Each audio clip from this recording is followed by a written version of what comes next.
It was a record-breaking day at Wrigley Field on the 4th of July, and fireworks just weren't flying from the fans, but it was flying from the Chicago Cubs bat, too.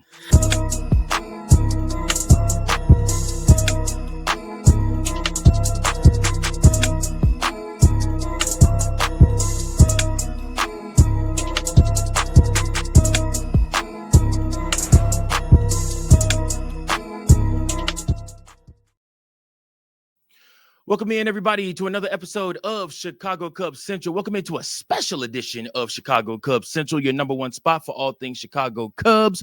I am your host, Mike Jones, back again with you. And where am I? That's right, guys. I am in the studio on this beautiful 4th of July. I hope that you all are celebrating with your family and friends. I hope that you celebrated today or yesterday with family and friends, celebrated your independence, your freedom, and your freedom of choice, and your freedom to be a Chicago Cubs fan. And boy, did the Chicago Cubs celebrate their freedom to put belt to ass to those St. Louis Cardinals, because Lord knows this game was nothing pretty. Nothing pretty at all. The Chicago Cubs improved their record to 53-35 on the season. The team is absolutely rolling, and it looked phenomenal in this game. This game wasn't about defense. You had one really good defensive play, but all the rest of what we're going to talk about is straight up home runs. The home run derby came a week early because the Chicago Cubs, they wasn't playing no games.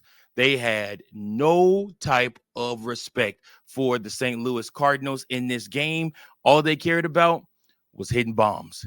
And Miles Michaelis was the beneficiary of seven of those runs and 4 of those home runs, if I'm not mistaken. The Chicago Cubs did damage, man, and it was one of those games. The wind was blowing out, Cubs bats were hot, and you just saw the Chicago Cubs do what they do and get revenge against the St. Louis Cardinals from that beatdown that they received last week against the St. Louis Cardinals, where the Cardinals at home just bomb after bomb after bomb. And so the Chicago Cubs got a little measure of revenge today. The Cardinals offense was totally for the most part abysmal. They did score 1 home run in the 4th off of Brandon Donovan, left to left center, but their other runs in the ninth inning was scored against our bench third baseman, second baseman, John Birdie. That's right. This game got so out of control that instead of using somebody from the bullpen, because the Chicago Cubs are going to do a bullpen day tomorrow, which we'll talk about that a little bit later in the episode. But the Chicago Cubs decided, Craig Counsell decided, like, we've been kicking their ass all game. Let's see if they can get a couple runs off of our bench player. That's right. We had a bench player come out and John Birdie and pitch the 9th inning. That's how bad we put belt to ass on them Cardinals. And let me tell you something. It felt so good. Let me tell y'all something. It was 4th of July.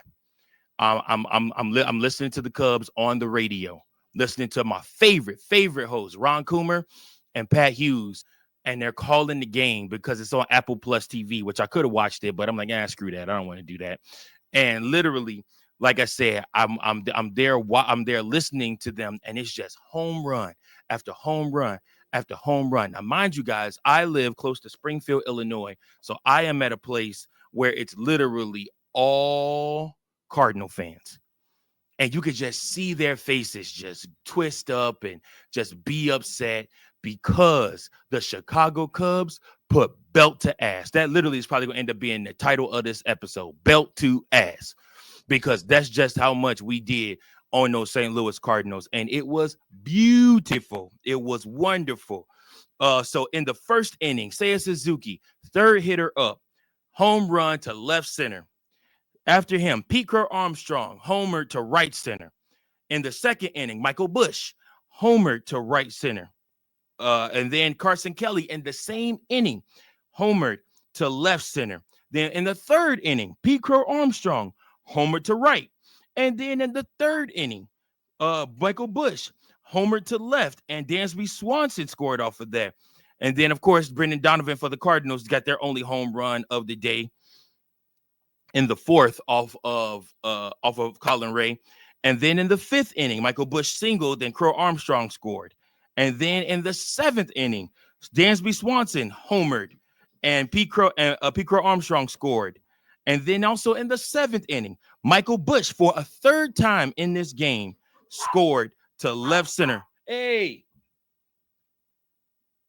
sorry, these dumb dogs are playing over here while I'm trying to record.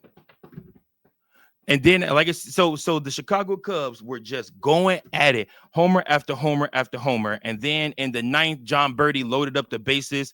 No new bar single to right, and that made it 2-11. And then Paez walked, and that made it 3-11. But after that, Chicago Cubs closed the chapter, closed the book, and won the game 11-3. So the Chicago Cubs do take care of business as I thought they might, and beat those St. Louis Cardinals, took care of business. They improved their record to 53-35. And you guys know what we do every single time the Chicago Cubs win a game, especially when they put belt to ass on those St. Louis Cardinals. We fly the W on this channel. That's right, y'all. That's right. The Chicago Cubs took care of business, did what they had to do.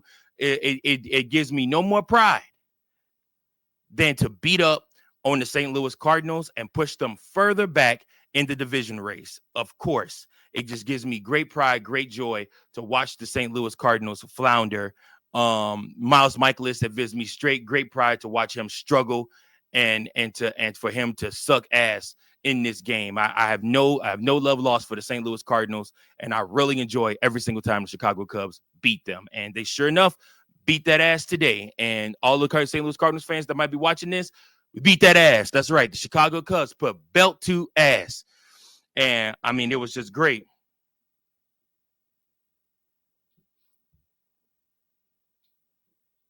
So, like I said, the Chicago Cubs are doing what they have to do to continue to keep their lead in the division. And let's do a check on that division. That's right. Let's do a check on that division. Again, we will play the Cardinals again tomorrow. But as of right now, the Cardinals now are 6.5 games back.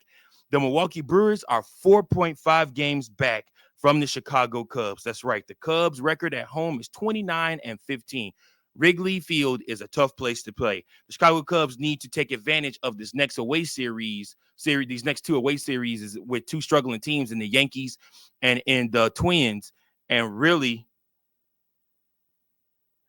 and like I said, it just made it great game, great goal for the Chicago Cubs.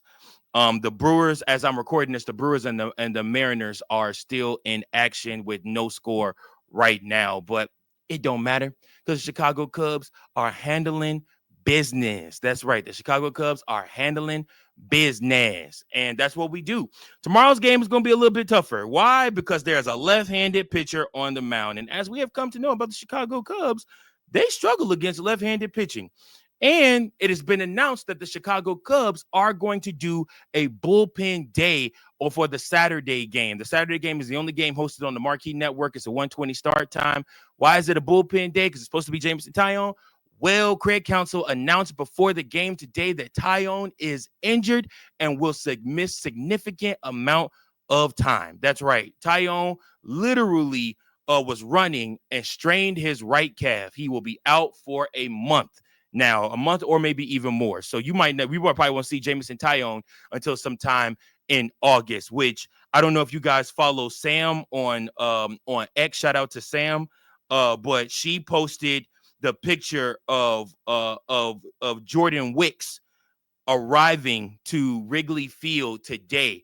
And it almost was like she was the one that broke the news that Jordan Wicks was being called up. She posted that picture an hour before Craig Counsell's interview, where he announced that Jameson Taillon was injured and would miss significant amount of time, because we were all sitting there looking like, what the heck is Jordan Wicks doing showing up to Wrigley? He's supposed to be in AAA. But no, Jordan Wicks, who has been dealing in AAA and having really, really strong success, literally showed up to Wrigley today and probably will pitch sometime tomorrow.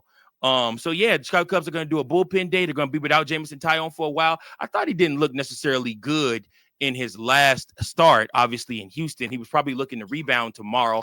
However, unfortunately, that is not going to happen. He is going to have to spend some time on the IL, which is fine because the Chicago Cubs have a nice lead in the division over the Brewers and over the Cardinals as we speak, and they look to only strengthen that over the next week before we head into the All-Star break. So let's look at home run totals for the Chicago Cubs players because they made history, guys. The Chicago Cubs made history in this game. What did they do in this game? Well, they hit 8 home runs. They broke the record of how many home runs that they've hit in a single game made in 2023 against the Cincinnati Reds. And like I said, it was just wonderful that the Cubs did what they had to do and won those games and hit those home runs, man. And the totals for the team just look magnificent. That's right. So as of right now, let's look and see. I believe Seiya Suzuki is still our home run leader. Seiya Suzuki has 24 home runs now as we speak. I don't know. Pete Armstrong might have caught up with him. No, Pete has 23 home runs now as we speak. Dansby Swanson got another home run, his 15th. And then Michael Busch. Michael Busch now has 17 home runs, tied with Kyle Tucker for third on the team in home runs. That's right. Michael Busch with a 3 home run game in this one. So, I mean, like I said, the Chicago Cubs put belt to ass. Tomorrow's game will feature a left-handed pitcher, so I do not expect to see the same amount of slug from the Chicago Cubs. Drew Pomeranz will start the game for the Chicago Cubs tomorrow. He has a 2-1 record with a 0.00 ERA. Matthew Liberatore is 6-6 with a 3.70 ERA. The Chicago Cubs will look to get some get back against him because last time they played, he pitched and they played in that 4-game series set a week ago, Chicago Cubs really struggled against him, but they struggled against left-handed pitching. So we will see what comes of this. Hopefully the Chicago Cubs could maybe go for a sweep against these St. Louis Cardinals. It'll be a second sweep in a row. That's right. The Chicago Cubs did their thing. It was a great time. It was a great game. We're riding on a high. Let's keep the momentum going. And listen, I appreciate each and every last one of you that are keeping this channel's momentum going. That's right. Please make sure that you like, share, and subscribe. If you're excited that the Chicago Cubs beat the hell out of the Cardinals, like this video. And of course, go ahead and hit that subscribe button to this channel also so you don't miss any type of Cub news or any type of Cub updates. And then please make sure that you leave a voicemail at 217-816-5498 or email me at cubsbaseball1992@gmail.com. I appreciate each and every last one of you. Until next time, go Cubs, go. Peace. Thank you for watching another episode of Chicago Cubs Central, the #1 spot for all Chicago Cubs content. Remember to like, share, subscribe for more Cubs content.